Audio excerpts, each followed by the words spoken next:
So hello friends, कैसे हैं आप सब। तो आज फिर हम एक और वीडियो आपके लिए लेकर आए। तो आज की जो वीडियो है वो भी स्पेशल होने वाली है, क्योंकि आज का जो टॉपिक है आप देख रहे हैं, जैसे मनी प्लांट है तो उसकी जो पत्तियां होती है वो पीली हो जाती हैं। तो ये जो सिचुएशन थी ये मैंने भी फेस किया था, हमने भी इसके साथ डील किया है। तो हमें जो भी चीज़ लगती है अपने प्लांट के साथ या कोई भी चीज़, तो हम उसको आपके साथ पे शेयर करते हैं। तो जैसे आपने भी देखा होगा और हर एक घर में ऐसे होता है कि देखिए आप जैसे किसी भी प्लांट पे कुछ भी फंगीसाइड लग जाते हैं और उनकी जो पत्तियां हैं वो पीली होने लग जाती है। तो ये घर घर की कहानी है। हम प्लांट तो लेकर आ जाते हैं लेकिन हम उनकी प्रॉपर केयर नहीं कर पाते, और स्पेशली बिगनर्स को तो बहुत ज़्यादा प्रॉब्लम होती है, जैसे कि हम लोगों की भी हुई थी। तो ऐसी कोई बात नहीं है इसमें डरने की, क्योंकि कोई भी चीज़ है वो लर्न करने से ही आता है, सीखने से ही आता है। तो हम आपका ज़्यादा समय वेस्ट ना करते हुए हम टॉपिक को आगे बढ़ाते हैं। तो मनी प्लांट की पत्तियां पीले होने की जैसे कुछ कारण हो सकते हैं, जैसे कि हमें अगर नहीं पता होता है तो हम कभी बहुत ज़्यादा पानी देते हैं, तो इसका रीज़न हो सकता है ज़्यादा पानी देना, और कभी कभार बहुत कम पानी भी देना कि वो बिल्कुल प्लांट जो है सूख जाता है, और उसके बाद प्लांट को बहुत ही कम धूप मिलना। और इसमें जो होता है कि जो एक पोषक तत्व इस प्लांट को चाहिए होता है, तो कहीं ना कहीं उसकी भी कमी होती है हमें ना पता होने की वजह से। तो हम उसको टाइम टू टाइम उसको पोषक तत्व हम उसको नहीं दे पाते, और कभी कभार होता है कि हम कुछ ज़रूरत से ज़्यादा ही उसको पोषक तत्व दे देते हैं। तो कहीं ना कहीं इसमें पोषक तत्वों की कमी हो सकती है, या ज़्यादा खाद डालने का भी इसका एक रीज़न हो सकता है।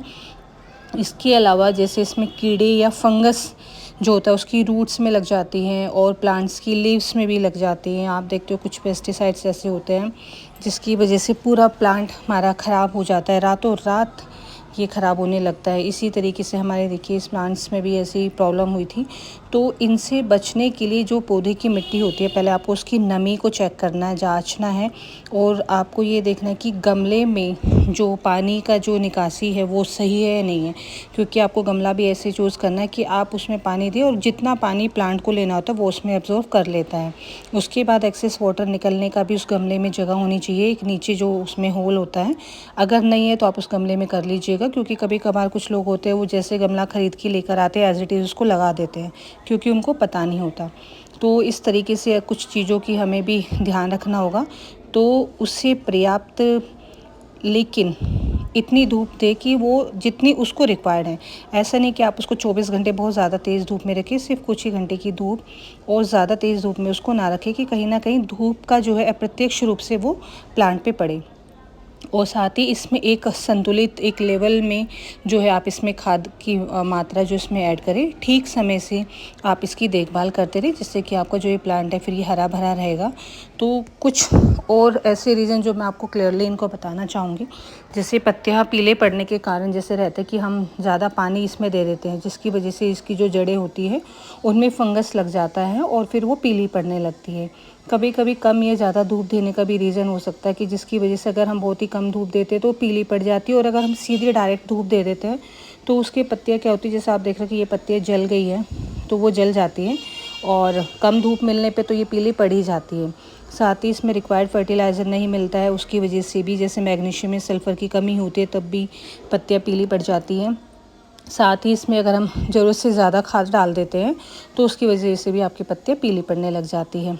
और इस पे जैसे होता है कि इसमें कुछ किसी तरीके मिली बग्स आपने देखा होगा मोस्टली, और स्पाइडर माइट्स होते हैं जो कीड़े पत्तियों को इनको खा जाते हैं, उनको अपना फूड लगता है तो वो उसको खा जाते हैं, और इसकी वजह से भी आपका जो प्लांट होता है वो ख़राब हो जाता है।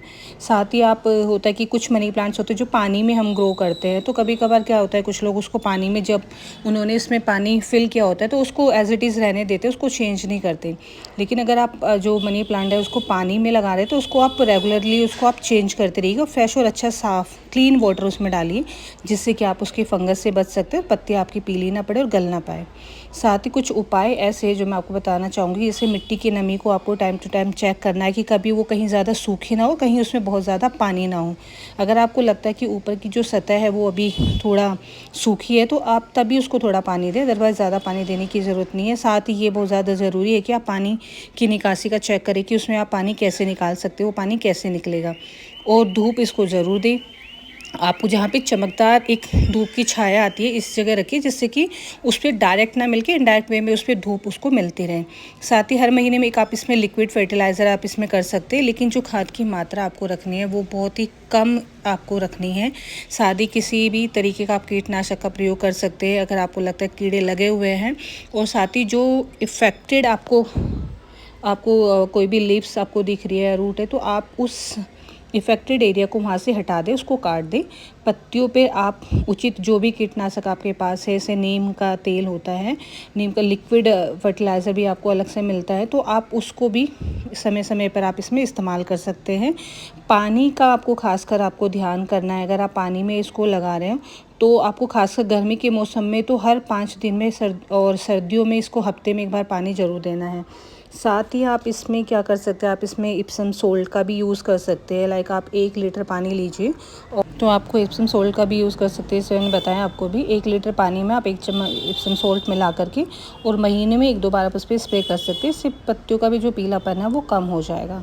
और जैसे मैंने आपको बताया कि नीम लिक्विड में आता है, आप नीम ऑयल आता है, तो आप उसको भी 1-2 लीटर पानी में उसकी कुछ बूंदे 2 या 3 बूंदे आप उसको मिला करके उसको 15-20 दिन में आप उसका भी इन पे स्प्रे कर सकते हैं, जिससे कि जो भी मिली बग्स वगैरह होते हैं और किसी तरह की कोई भी फंगस इस पे लग जाती है तो वो भी वहाँ से हट सकती है। तो ये कोई छोटे छोटे टिप्स है जो हम आपको बताते रहते हैं, आपके साथ शेयर करते हैं। और पर्सनली भी हम आपके साथ अपनी सारी इन्फॉर्मेशन शेयर करते हैं जो मोस्टली हम खुद ही यूज़ करते हैं और हमारे साथ हमने प्रॉब्लम फेस की हुई है। तो आप देख सकते हैं यहाँ पे भी ऐसे ही था कि जो उसकी रूट्स थी वो कुछ ख़राब हो गई थी, तो वो मैंने सब रिमूव कर दिया और आज मैं इसको भी ठीक करने के लिए जा रही हूँ।